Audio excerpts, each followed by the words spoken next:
guys? This is Jason Price with the Hunting After Dark podcast and my co-host Justin Rumley here. We wanted to start something new. I am the owner of Feral Texas Outdoors. We do a lot of thermal night vision, but I wanted an opportunity to get out and just get out with night hunters and be able to talk about tips and tricks and things. And of course, we're going to do some reviews of some products here on this podcast as well. But I wanted to be able to bring in another person into here. I mean, Jessica does help us run our business on the thermal side, and Justin does help on that as well. But I wanted to bring in more insights into the hunting industry, especially the Hunting After Dark podcast here, and that's what we want to achieve. Myself, I was a night hunter for years. I grew up here in Central Texas where there was not a lot of whitetail. There was not a bunch of hogs running around or anything like that. So my dad went and bought me Johnny Stewart tape collar. I mean, 30-foot cord, big old megaphone. I think he maybe got like 3 tapes, had to figure out how to work that. I mean, these are when cassette tapes were in. I know there was guys out there that used to have like record players and stuff like that, but cassette tapes is what I used, and I went out there and taught myself how to become a varmint hunter. And I can tell you the thrill and things about that. I mean, it made it an addiction for me.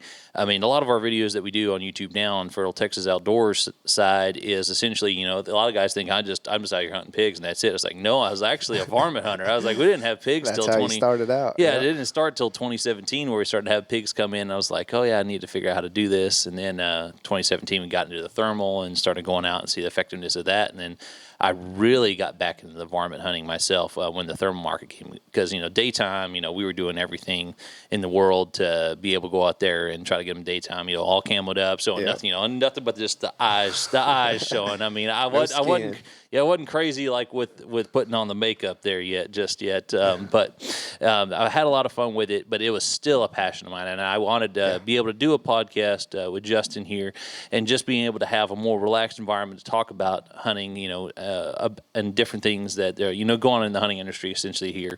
And that's some of my background is I grew up as a varmint hunter, addicted to it. I mean, there's so many guys now that I see that are kind of still around and videos we used to watch and stuff. And it's crazy that some of these guys are kind of coming back. And it's still been one of those things that I still have an addiction to. Justin here is a big varmint hunter, and I wanted him to be on here with me as well. And I know he's got a big background in the varmint hunting world, especially down here in Texas. Just being able to go out and varmint hunt was obviously one of the first things that I really hunted, honestly. a lot of kids growing up, they decide that, I'm going to go whitetail hunting. That's what their dads and family usually do. But for some odd reason, me and a couple buddies, we were like, hey, man, let's go see if we can shoot a coyote, go shoot a pig, or do something crazy. And, of course, he had quite a bit of land, and, we just decided we're going to find our dad's spotlight out of his truck, and we're going to go, hey, see if we can shoot some out in the field at dark. And then, seeing that no deer were harmed. No deer were harmed just yet. But, we'll save that story for another day. But being able to see that first set of eyes, being that young, I think I was 10 or 12 years old, and seeing that first set of eyes coming in, and just we're like, holy crap, this is kind of fun. And then we just proceeded to go on with it, and the next thing you know, we're actually having some good success. So just one day we decided we're gonna start up a little tournament and see where it goes. Just within a couple buddies. I think we had like 4 teams at once, and we're doing pretty dang good. I think there's a couple $100 here we had an opportunity to win. And we went out that night, and I think we killed a couple cats, 3 or 4 dogs, and I think we actually got a fox that night, and just a random oddball. And we thought we were big shots. We killed a fox in Central Texas in an area where nobody really sees fox. And we come in to weigh in, and we actually ended up winning. We smoked everybody else that was in our tournament, and we won a few $100, and we were like, holy crap, dude. All rigged. Yeah. Everybody was like, oh, man, you cheated your way through that. I was like, no, man. We actually shot some good animals, and we were like, holy crap, we're doing pretty dang good, and let's see if we can get in another tournament. Well, that other tournament we ended up getting in. We ended up getting our butts kicked, and we were like, holy crap, this ain't fun no more. So that's kind of how I got started on putting on tournaments. Okay, yeah, you can have success every weekend. Some guys do. And we're like, nah, I think hosting a tournament's a lot more fun because you ain't got to worry about going out and killing the animals. The animals are going to come to you, and you get to weigh them in. You get to see them all, and red fox, gray fox, coons, cats, dogs, everything you can imagine. I was like, but we haven't been fortunate enough yet to have a lion come through. So that's still on the list. So that's the automatic win, right? Yeah, I was gonna say. I was like, it's I think we started doing this probably in 2013, I believe, and we're here about 10 years later, and yet to see a mountain lion come through, which I'm honestly kind of surprised. But we don't have those guys just yet that are coming in from deep West Texas and having those cats to accessible to be able to kill and hunt. So. That's still the oddball, but yeah, that's kind of how I got into hosting the tournaments. I thought that was a lot more funner than going out. Don't get me wrong. I still go out, have fun with a couple buddies that do varmint hunts every weekend, but it's just one of those things. I think it's more fun, hosting the tournaments and being able to connect with some of the guys that go out every single weekend and hunt and have success, and just being able to talk to those guys and seeing what they do, seeing what works, and then hearing their standpoint, and then hey, going and talking to another completely different team and seeing what they do and how they have success, which it's a pretty cool deal to me just to see how they're able to have success in all different ways, which is it's pretty cool. Yeah, it's like I've never been a competition guy. That was something that I've never been part of, and never went out and did any hunts and stuff like that. So I mean, Justin's kind of done this and been all over the state, running around and knowing different guys, and that's something I was into. I mean, I know that the varmint hunters out there probably just like hate me because I'm out there as pig like hunter. Yeah, I'm see like, as the pig hunter. Yeah, well, I'll go out there. I'll go shoot them young pups when they're dumb here this summer. I'll go out there. They're slick as can be and dumb as can be. Just leaving from mama, and I'll go out there and go shoot them. It's like it's all about the footage for me. I'm sorry. Just killing the population as soon as you can. Yeah, we're getting them young out here. Yeah. So I know I probably mess it up for everybody else. Is probably around me, but there's nothing going to be old dogs running around here. All the young ones are going to be gone. Yeah, there's going to be a generational. There's going to be a generational gap in Central Texas if I'm around. Yeah. And I know there's a lot of guys kind of save up their dogs for competition season here in Texas, but I mean, and I know that's across the nation that they do competitions and things like that, and they have their seasons where they're not year round like we are. Yeah. It's like we can do bobcat and coyote and coons and different things like that. There's some states that they're talking, hey, we can't even hunt at night. Well, God dang, what can you do? What can you hunt? Guess it's daytime only, specific seasons for specific animals, and I think that's mind blowing. Yeah, and it's kind of interesting. It seems like every year, like one new state adds on or something like that. It seems like everyone's starting to realize that there's more utility to it. As far as eradication. I mean, I'm doing some of mine for education, but how I get access to a lot of land myself is that I am being contacted for eradication. It's like we've got calves down on the ground. I mean, I had a video the other day. We actually had the drone up when we were looking for pigs, and I see a cow there, I see a calf, and then I see another little warm spot. I'm looking at that little warm spot, and it's like, well, that's the afterbirth. The mom comes around, she starts eating that afterbirth, and then I back out a little bit more. I was like, well, this is kind of cool. I can get some video footage of this, and I was like, well, there's another warm spot. She have a twin. I bring the drone down a little bit. There's a coyote just sitting there bedded right next to it. Yeah, sitting there waiting for her to leave that calf alone. Yeah. And so, I mean, I went over there and was like, I almost put the drone down, turned this call on. He's going to come rolling into this call. Turn the call on, nothing happens, and then I go around and I was like, I'm going to walk around here and just see, if I can just see it bedded down. Get a different angle, see if they'll come in. I can definitely see the cow, see where it's at, see if I can sneak in, and just, wind was just right for me. And I come around and I'm just like, he's not coming to a call. There's no way I'm going to stalk on this coyote. And he's right there in the brush. Yeah, he knows you're there just as well as he's there. So usually in my front pocket, if I have a jacket on or even like, a shirt like this, I'll usually put a squeaker in there. Mm-hmm. And for some reason I had just like some cheapo mouth call. I don't even know what it's supposed to sound like. Those are usually the best ones. Yeah, just some cheapo deal. They're the best ones. And I am not a mouth call guy. I mean, I'm lazy at the e-collar. I go throw it out there. And I was like, so I squawk on this thing and he comes bursting out of the woods here. I mean, I had the call on not even 200 yards on the other side of the woods and did not care, could care less.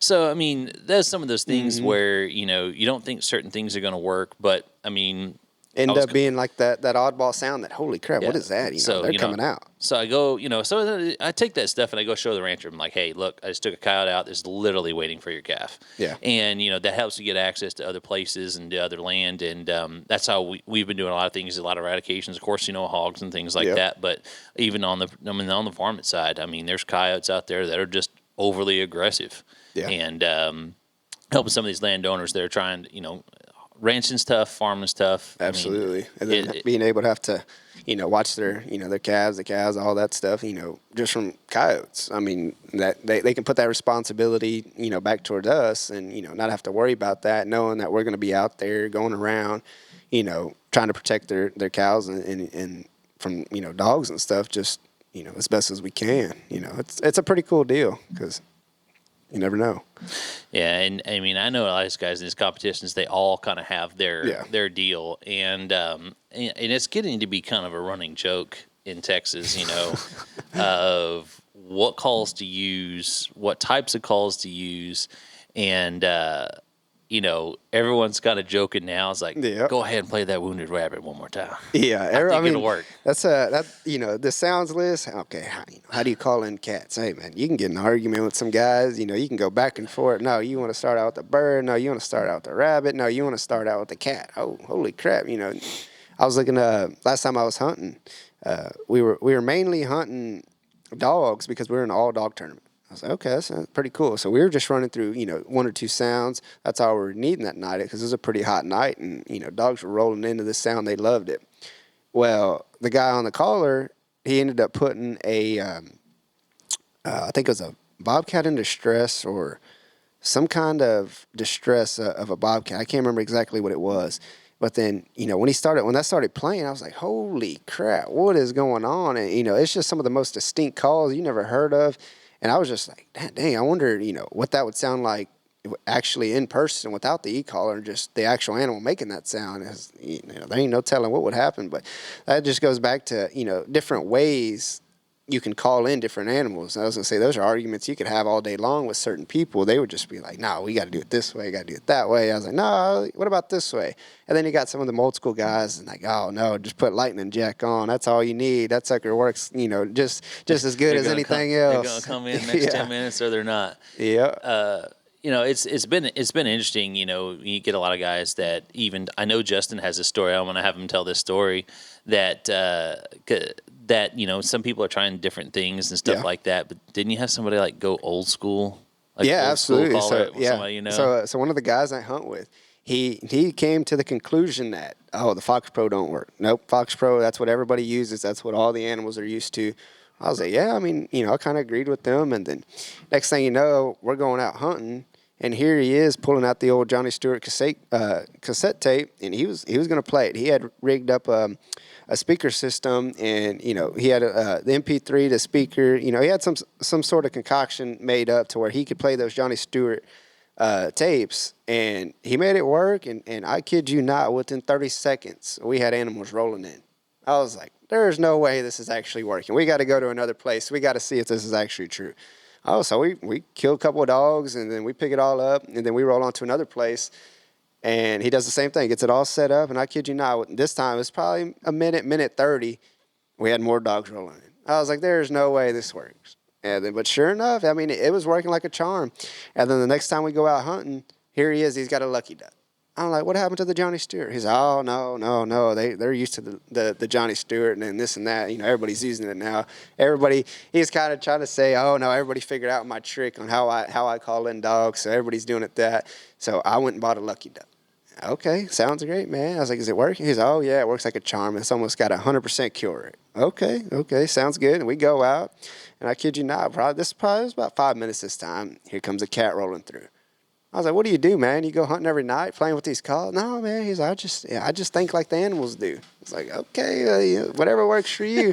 But I kid you not, he went through every single caller, from a Johnny Stewart to a Lucky Duck to Icotech, Fox Pro. And then he went through a mouth call phase to where he just became outstanding on a mouth call. He could blow it. He could sound perfect. And sure enough, bringing in animals like crazy. And then so it's just all about the way you think it's going to work. But, things could change. It's weird. It's a weird process on how it all works. I mean, it's almost like you got to think like the animal, but then again, you still got to have a little common sense on, playing certain sounds. And, okay, I'm not going to try to call in a fox and, I'm playing this bobcat in the stress. Well, shit, the fox is running the other way and nothing's ever going to come in. You never know, though. I mean, there's nothing wrong with scouting properties, and I know that's something we've talked about before, too. I mean, and I understand using multiple calls. I mean, yeah, I've bounced around all the calls and, I mean, we're lucky enough that Lucky Duck's been able to let us distribute their products here, and so I've got a chance to really run through a lot of theirs, and it's been interesting. I mean, I get a lot of guys. I mean, and I get local folks in here. They're buying buying a Fox Pro, buying a Fox Pro, buying a Fox Pro. So me, I mean, that's what everybody knows. Everybody knows hey, Fox Pro. Where are you hunting here? Where are you hunting at? Yeah. Are you going out this way? I'm like, yeah, I'm taking my Lucky Duck tonight. Yeah, some they don't know because like a lot of guys, like I said, a lot of these guys, they know Fox Pro. They know, sometimes you get some guys you talk about, they know a little bit of Lucky Duck, but 90% of the people you talk to, they know their Fox Pro, they know their Lightning Jack, they know their Baby Cottontail, they know the basics. So why not try to be different and bring something else out, like your Lucky Duck or your Icotech or even some mouth calls? I've got a lanyard. It's got about 8 to 9 mouth calls on there. Heck, I have no idea how to blow them, but hell, I'm going to go out there and I'm going to try it. I'm going to try it because, there might be something that sounds absolutely off the wall, but it could sound, lovely to the animals. Ain't no telling, though. So that's like I said, trying something different is always a good idea. And that's what's weird to me is that I'm thinking about, maybe I need to go back to doing some mouth call stuff and playing around. And, that's why I happened to have one in my pocket one night. It was like, hey, just shits and giggles here. Let's just see if something else is going to work. Because, nothing I get more aggravated. You get about that 4th or 5th call there. You're getting up to about that 20-minute mark, and you're just, kind of how you do another things. empty stand, another blank one. What am I going to do? What am I going to do? Or coming back to the same place where, you see coyotes out there, there's coyotes out there, but you just can't get them to come in. Yep. I mean, it's just mixing it up, trying something different. I know that's worked for me. I know it works for other guys. And there's definitely not one set that's always going to work for everybody. Absolutely. And I'll even admit, going into some of this now, that I've called up a couple pigs. I mean, playing around with stuff. That old convergent call, man, that sucker works wonders for them pigs. It's crazy. Yeah, playing around with the convergent call, I've had some fun with it. I mean, it gets thrown in the buggy, and it's like, hey, let's see if we can call him, or even just playing it on the phone. I will tell you, Justin is like the worst luck. Like, he can call in coyotes and go this, but every time we go out, I have not called in a pig. I'm like, oh, it's going to work. It's going to work. It works all the time. It works all the time. No, and every time we go to one specific place, we have a blowout. And, that's a story for another day, but we ain't been to this place and not have a tire sliced or blow out on us. But we'll get to those stories here later on. It's pretty funny stories. Yeah, we got some crazy stuff to go over. About, I mean, that's what we talk about hunting after dark. What happens out there. Where you're at. What do you run into? There's other people out there at night. Yeah. And all the fun stuff that kind of comes with that. But I do know there's a lot of topics that we do want to get into this with hunting after dark.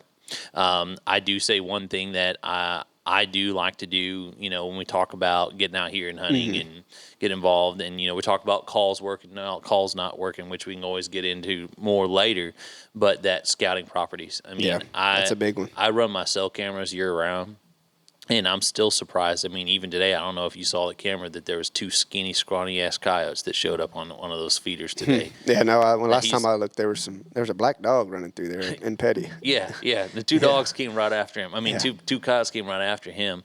And, this is a place I've called multiple times and never seen anything. I mean, and it's just kind of weird. You're getting to see, well, there's still stuff around out there. There's a bobcat hitting the feeder. I was going to say, there's a bobcat climbing the ladder to the feeder. It's got a platform, and he's like mid-crawl, and it's like midday, and 90 degrees right now. I'm like, holy crap, what's he doing now? But that just shows, they don't really have a lot to eat right now, which you would think they would with all the rain and all the vegetation, but hey, you never know. It's got stuff moving. So, I mean, for running that thermal stuff, going humid nights, I don't like to go out when it's too humid. But, I mean, there's some opportunities here that, that rain gets animals moving and get some luck here, hopefully, in the next couple of days here.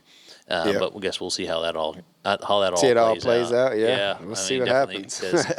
Get the mosquito spray, the Thermacell out. And you're still getting 8 through 3 layers and just... Sometimes and then you got to battle the chiggers.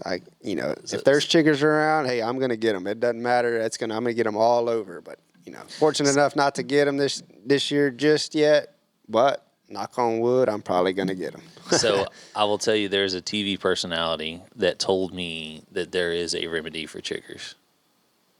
He says I've heard something similar, but nothing's ever worked. I've heard.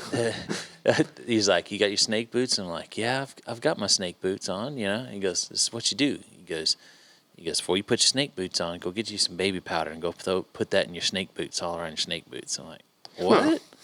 So his remedy, and I've played around with it every once in a while if I know it's like the chigger field area, but I've put baby powder in or I like some of that talcum powder. I put that inside my snake boots and put that in and running around during the summertime. I mean, anything's worth a try. Just Yeah, to it's like I'll try anything to avoid chiggers. I mean, I'll I'll slash and burn that property if I had permission to. Oh yeah. Just to not get chiggers. But, running around at night, you don't know what you're going to get into. I mean, chiggers, especially right now down here in Texas in springtime, getting into summer. I mean, terrible. They're everywhere. Mosquitoes are everywhere. But it's still a fun time to go out. Oh, absolutely. I mean, still to get out there. You're not messing up anybody's deer season. We're not, you may be messing them up here towards the later part of the summer when they're trying to get some of that protein feed they out have there. plenty of time. But there's plenty of stuff going on out there. Yep. But, guys, we are trying to get this all rolling here, and you let us know some topics. I mean, I know that we've kind of got some things set out. I do know that we do want to do some product review stuff. Yeah, we've got a couple good ideas, a couple good topics, a couple people, hopefully we can bring in and just, talk a lot about varmint hunting, talk about their ways, how they do things, how, other people do things, what products fit them best, are they, do they like the high rack? Do they hate the high rack? Are they, walk in, hunt on sticks, a lot of different things, a lot of different ideas you can cover. And that's what we plan on, getting done. I have an embarrassing high rack story. I don't know if I'm going to tell it right now. I want to see if I can get. I've got a guy just in mind with an embarrassing high rack story. I'm surprised. I don't know how this guy didn't break a bone. He fell at least 7 foot plus, from the top of a bed and just. Boom, there he was on the ground. I'm like, holy shit, dude, are you all right? He was like, yeah, I don't know what happened. Hopefully we can get him in and tell him that story. And then the other guy that was with us, and, it was just one of those deals. I mean, fortunately, we shot a fox, and I guess he was so excited because he was the one that pulled the trigger. But I don't know, this guy, like I said, he fell at least 7 foot from there. Missed a step and dropped down. God dang, gun and all. Well, I can't say I've ever dropped. I haven't broke any guns. I've lost one out of the buggy, but I've been fortunate there, but I haven't broken anything. I've been hurt a couple times at night, jumping fences and jumping out of high racks and everything else. But a little bit of everything. But those are some of those things I think that we want to go over here, and have a lot of fun with this podcast. And running Feral Texas Outdoors, we do a lot of reviews of products, and the things are, I mean, it's pretty monotone. It's pretty straight to the point because I know everybody wants to see the footage. Yep. This, I wanted to create a forum to where, Justin and I get to kind of play around with the product, get hands-on, kind of mess around. Yeah. And then just see kind of, more of a relaxed atmosphere. Yep. I want people to get to know Justin. I want people to get to know me better.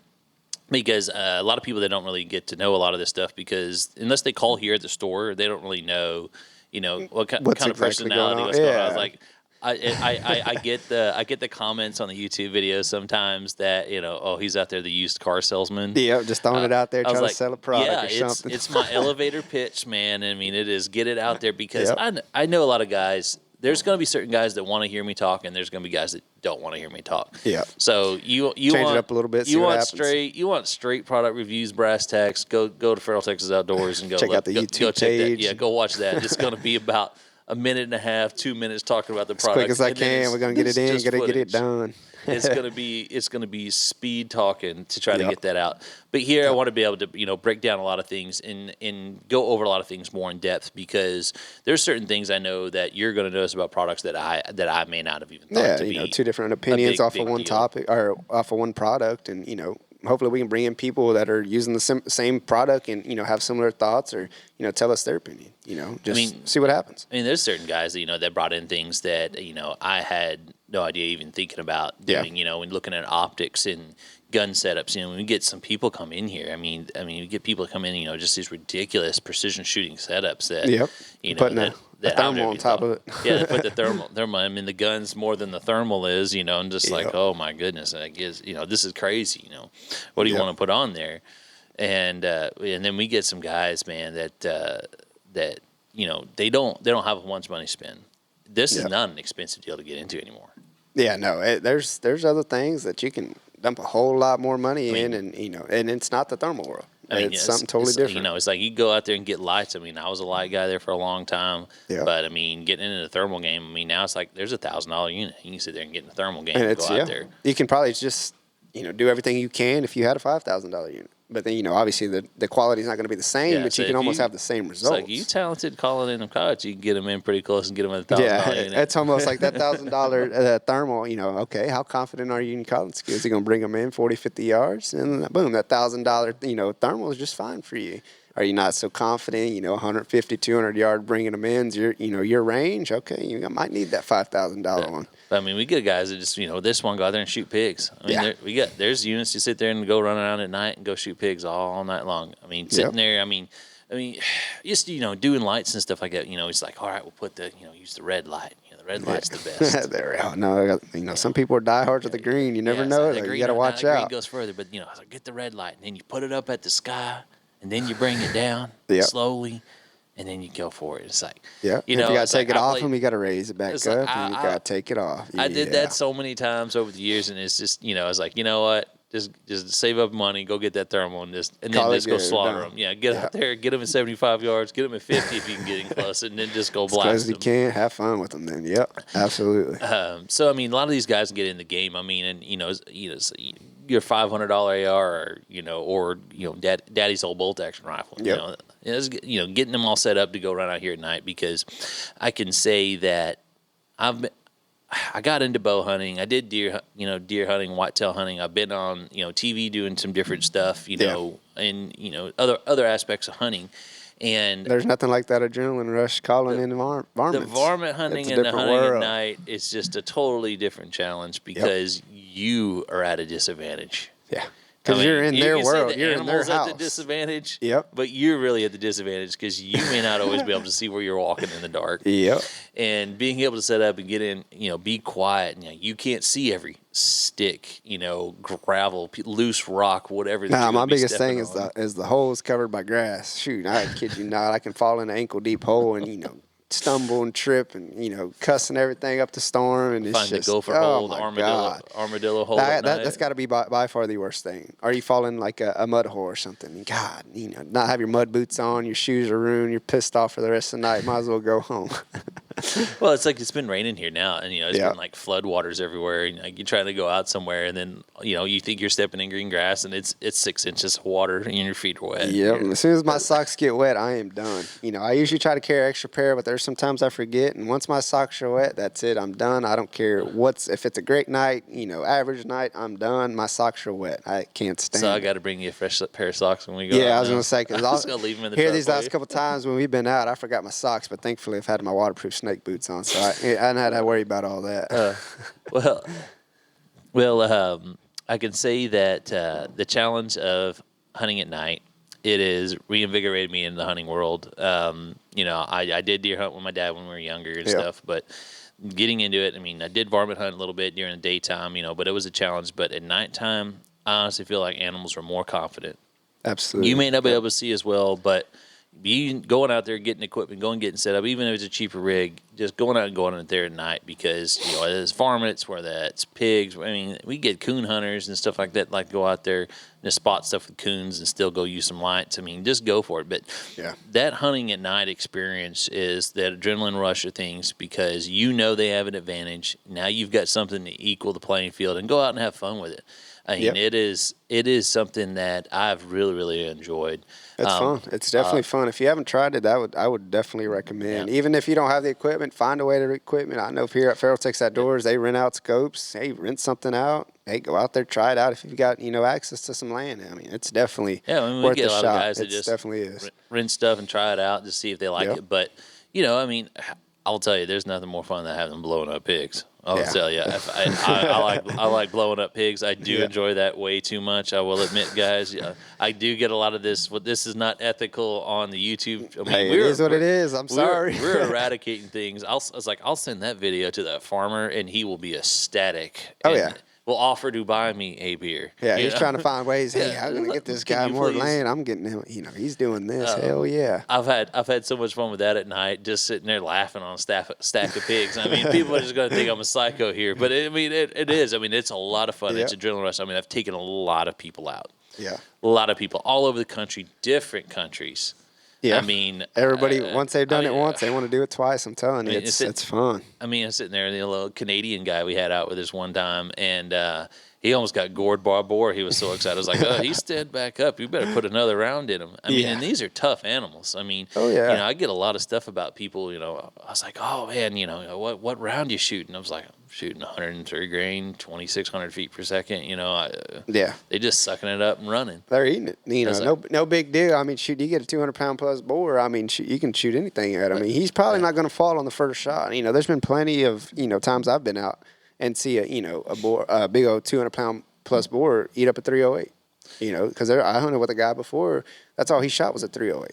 And I mean, it's just amazing what some of them pigs can do. I think if I got me an ammo sponsor, I'd shoot everything with 458 SOCOM. I'd shoot them 500 grains every single time. Make sure there's nothing left. Make sure there ain't even a twitch It's left. like if I get in 100 yards with 458, trust me, guys, it's a one shot. No matter if I hit them back and leg, whatever, they're going to the ground. Yeah, I was gonna They're say you can getting blow the just back out. And you can go destroyed. up to him again and let him have another one. But Black Butterfly, if you ever hear this, I'm looking for some sponsorship. At $3.50 a bullet's a little Yeah, bit. that's it's a little bit rough for me to go. But I'd go out there every day and shoot Wait, them 458 if I could. Yeah, I was gonna say maybe once a year, but every day, every time we go out, that's gonna be.